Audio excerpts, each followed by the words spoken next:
guys! Welcome back to my channel, Unique's Vlog. For today's video, i-share ko lang sa inyo kung paano nga ba gamitin ang GGives ni GCash pang grocery.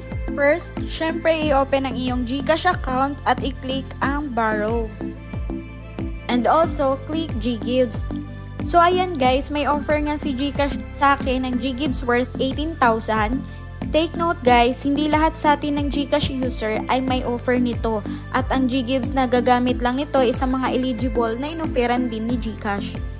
So ito na nga, para magamit na ang GGives, punta ka na sa grocery store at mag-grocery ka na like Robinson Supermarket or Pure Gold or any supermarket na pwede kay GGives.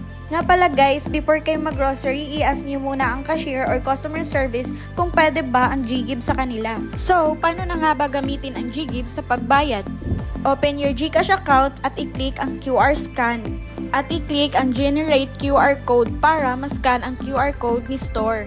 So, after ma-scan, ayan, mamili ka lang kung ilang months ang prepared mong mabayaran, 12 months or 6 months.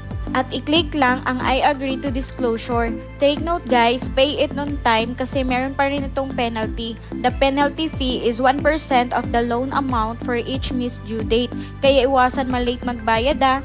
So, magkano naman ang interest rate ni GGives?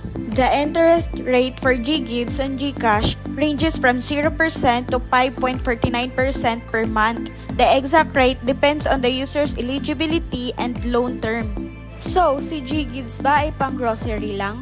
No, GGives is also allows you to buy various products like services, merchants, and gadgets. And you can use it also for appliance, travels, and pharmacies. So, paano nga ba malalaman yung mga list na accredited stores ni GGives? Open your GCash account at i-click mo lang ang borrow. Then, click GGives. At i-click ang view all categories. So, ito yung mga 10 categories na pwede gamitin ang GGives. Kung ang hanap mo ay retail stores, i-click lang ang retail. At ito na yung list of 665 retail stores na accredited ni GGives like Zalora, Penshop, SM Mall, at iba pa.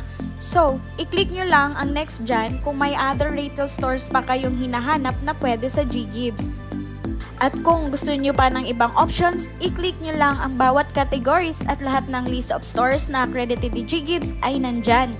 So, kung ikaw ay may badly needed at wala kang budget, ay pwede ka nang mag-installment ng pang-grocery, gamit sa bahay or gadgets at iba pa. So, hanggang dito na lang ang ating vlog. I hope this video will help you to use your GCash GGives. Sa bago pa lang po sa aking YouTube channel, please subscribe Unique's Vlog. Thank you for watching!